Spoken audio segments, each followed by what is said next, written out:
बगीचे में सहेलियों के साथ थीं।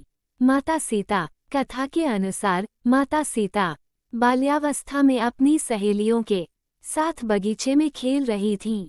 वहीं बगीचे में एक तोता का जोड़ा पेड़ पर बैठा था। तोता का जोड़ा भगवान राम और माता सीता के बारे में बातें कह रहा था। उनकी बातों को सुनकर माता का ध्यान उन पर गया। मादा तोता बोल रही थी कि अयोध्या के राजकुमार राम काफी प्रतापी राजा होंगे, उनसे माता सीता का विवाह होगा। तोते की बात सुनकर हो गई थी अंशभित। तोते के मुख से भावी पति का नाम सुनकर माता सीता अंशभित हो गईं। उन्हें अपने बारे में और जानने की इच्छा जागृत हुई, इसलिए उन्होंने अपनी सखियों से कहकर दोनों पंछियों को पकड़ लिया। फिर उन दोनों को पुचकारक पूछा कि भविष्य के बारे में इतना ज्ञान कहाँ से प्राप्त हुआ।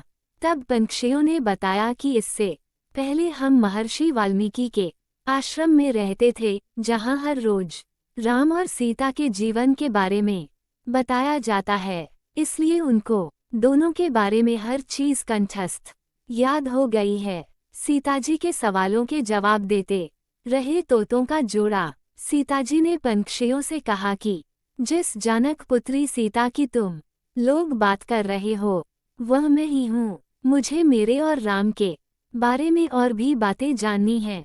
तब नर तोता ने कहा कि हे सीता, आपका विवाह अयोध्या के राजा दशरथ के ज्येष्ठ पुत्र राम के साथ आपका विवाह होगा और आपकी जोड़ी तीनों लोकों में सबसे अद्भुत होगी। सीताजी सवाल पूछती रहीं और दोनों तोता जवाब देते रहे। नर तोता ने की माता सीता से विनती। सीताजी ने कहा कि जब तक मेरा विवाह नहीं हो जाता तुम दोनों मेरे साथ राजमहल में रहोगे और तुम वहां सारी सुख सुविधाएं मिलेंगी। सीताजी की बात सुनकर तोता का जोड़ा घबरा गया। तब नर तोता ने कहा, हे जनक पुत्री, हम गगन के पंछी हैं, इसलिए पिंजरे में बंद रहकर हम जीवित नहीं रह पाएंगे, इसलिए हमको आज़ाद कर दीजिए। तोते ने इसके लिए बहुत याचना की। तब सीताजी ने नर तोते को छोड़ दिया, लेकिन मादा तोता को नहीं छोड़ा और कहा कि यह मेरे साथ रहेगी।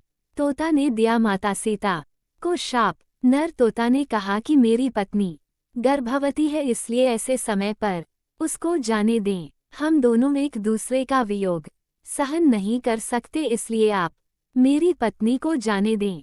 लेकिन सीताजी ने उसकी एक न सुनी। इस पर मादा तोता को बहुत गुस्सा आया और शाप दिया कि जिस तरह तुमने गर्भावस्था में मेरे पति से मुझको अलग कर दिया है, वैसे ही गर्भावस्था के दौरान तुमको भी पति वियोग सहना पड़ेगा। इतना कहते ही मादा तोता ने अपने प्राण त्याग दिए। इस तरह हुआ वियोग। मादा तोता के प्राण त्यागने के कुछ समय बाद नर तोता के पत्नी वियोग में प्राण चले गए।